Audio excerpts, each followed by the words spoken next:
Here now with reaction. Eric Trump, he was in the courtroom today. I'm sure there's a lot you have to say. I won't even ask a question, but you were there. You want to describe to people what actually happened in there? Because the media was kicked out and the courtroom was emptied. Yeah. But you were there.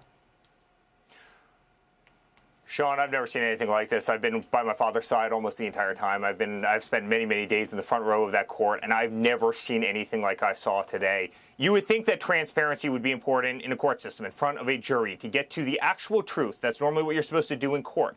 And the exact opposite thing happened today. First of all, something's holding the judge back, and I think I know what it is. I think it's his daughter, who's apparently making millions and millions and millions of dollars, raising millions for Democratic operatives around New York.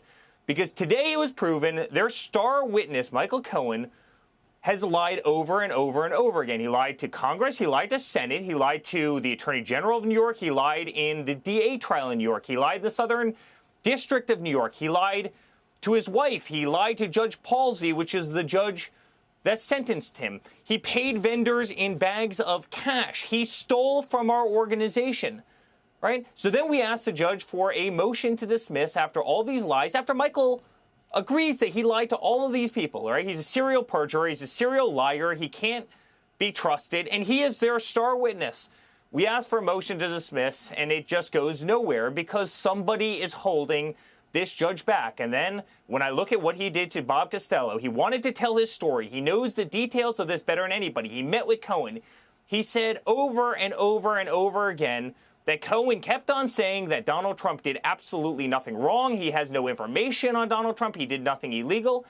And at every single chance that he could stop him, he could sustain, he would block him from any of that testimony. Then, as you said before, the top FEC lawyer in the country wants to testify about how there is no crime here. And again, he wouldn't allow the FEC lawyer. Transparency should be at the heart of this case. And the judge is blocking it at every single intersection. And I sit there as a proud son, as a person who knows my father didn't do a damn thing wrong. And you just watch a sham in New York at this kangaroo court where my father's been censored. He's been admonished. He's been embarrassed. He's been slandered. He's been held off the campaign trail. Right? I mean, how much more does a person need to go through? And how much more obvious can this be to every single American exactly what's happening right now? Because my father, that man right there on the stage, is winning in every single swing state. He's mopping the floor with Biden right now. He's about to have one of the biggest rallies in New York history. You saw what happened in Wildwood, New Jersey last week. And they can't handle it, so they employ crooked judges, and they will not let him out of this case, even though it would have ended day one, second one, for any other person who didn't have the last name Trump. Well, this has gotten worse and worse. What I see happening, and tell me if this is your observation, especially when you look at the impeccable credentials of somebody like Bob Costello or Bradley Smith, who we just played. And I just think this is a Biden donor judge. You brought up, it's been written about extensively about the daughter and her political activities and questions about whether she might benefit as a result of this trial. He should have recused himself. A misdemeanor whose statute of limitations have run out. Nobody can even identify. I bet if I surveyed the jurors today, they couldn't even tell you what the crime is, that brag, the theory is, because it doesn't exist. And this is the country we're living in. I think it's backfiring. I think it's boomeranging. And as hard as it is for you and your family and your father, the fact that he's desperately trying to throw them a lifeline tells me that judge knows they lost. Let me put it in context, Sean. And their whole tactic is to embarrass and confuse people.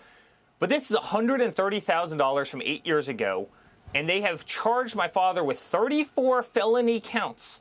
Right? While they shut down all of New York, every morning they shut down the FDR Drive on the way down. Then they surround the courthouse for literally blocks and blocks with the biggest law enforcement presence you've ever seen. Then they close the FDR on the way uptown. You have every single DA in New York, the top brass of the DA's office. They're all sitting there. They're all giggling. The resources, the years of time that they've spent on this. For $130,000 from 8 years ago, for an accountant that booked a legal expense, a longtime personal attorney, as a legal expense, no one believes it as little kids are getting shot in New York and women are getting hurt and people are getting mugged and illegal immigrants are taking over the city. And you can't shop at CVS because everything's locked behind plexiglass because there's so much shoplifting.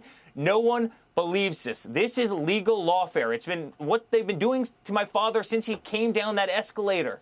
This is no surprise to anybody. They're out to get the guy. Alvin Bragg will stop at nothing. And by the way, guys like Soros are telling him, you take down Donald Trump because otherwise we're going to have a real problem November 5th. Let me tell you, and Eric, the whole country is getting it. The whole country is seeing it. Our fundraising is off the charts because of it. He's winning in the polls because of it.